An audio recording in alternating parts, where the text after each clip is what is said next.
Mark Atobri here, owner and director of Enterprise Fitness and founder of personaltrainermentoring.com. In this video, I'm going to be talking to you about keto. Yes, folks, keto diet. It's been in the news. It's a hot topic. People from all over the world are thinking keto is going to solve all their problems. Now, keto can be a great diet for the right person, but first, let's just talk very briefly about what it is. Keto is just basically using ketones as energy, and really what it is a diet that is void mainly of carbohydrates. There's traditional keto where you're getting 90% of your calories from fats and let's say 10% from, or 9% let's say from protein and 1% from carbs.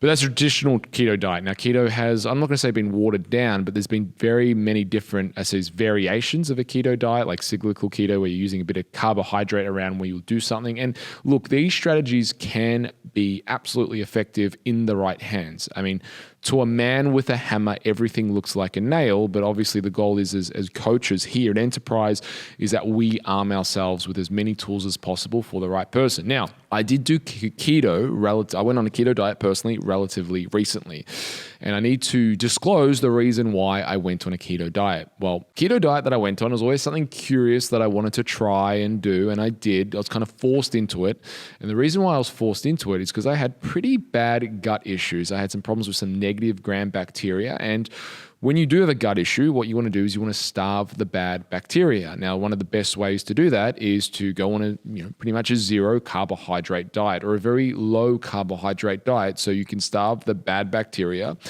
because bad bacteria, like say fructose and different strands of glucose, can be used as food for that bacteria to proliferate. So what I did was I went on a keto diet, and I have to say, I fucking hated it.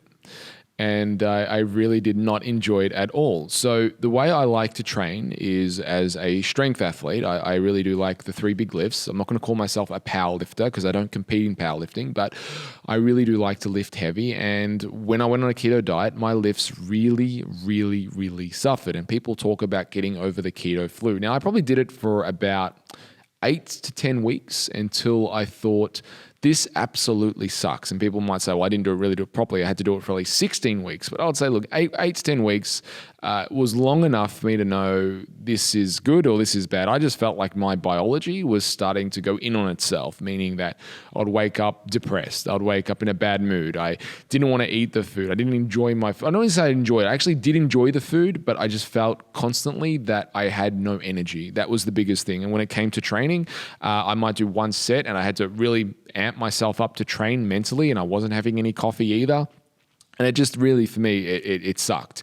I normally have a fairly moderate fat diet, so it's not that I've ever been scared of fat. Like, give me the bacon, give me the butter. I'll cut chunks of butter and eat them straight in front of you, and tablespoons of coconut oil. So I'm certainly a high fat fan and a fan of high fat food.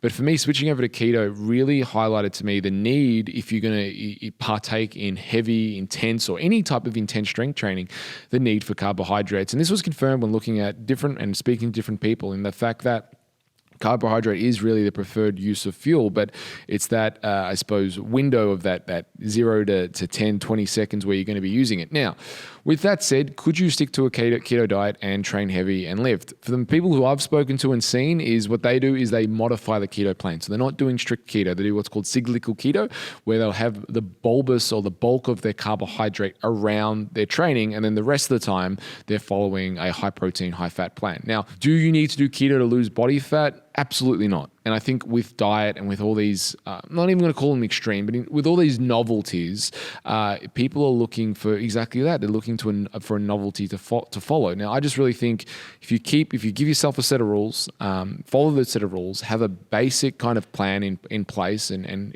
stick according to the plan, you can do very well being fairly moderate in what you do. You don't need to cut out all carbohydrates, for example. And usually the carbohydrates that I include in my diet are very, very simple carbs. I don't mean simple as in simple carbs, but I mean like sweet potato, rice.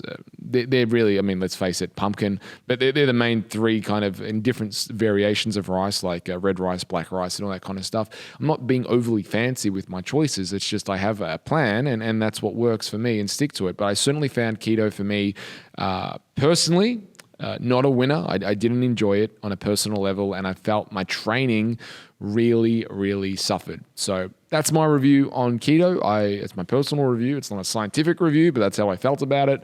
Hope you enjoyed. If you have any questions, you can hit me up on Instagram. It's at Mark Otobri, or hit us up at the Enterprise Fitness page at Enterprise Fitness Melbourne. Hope you enjoy this video. Remember to subscribe on YouTube. And till next time, folks, train hard, supplement smart, and eat well.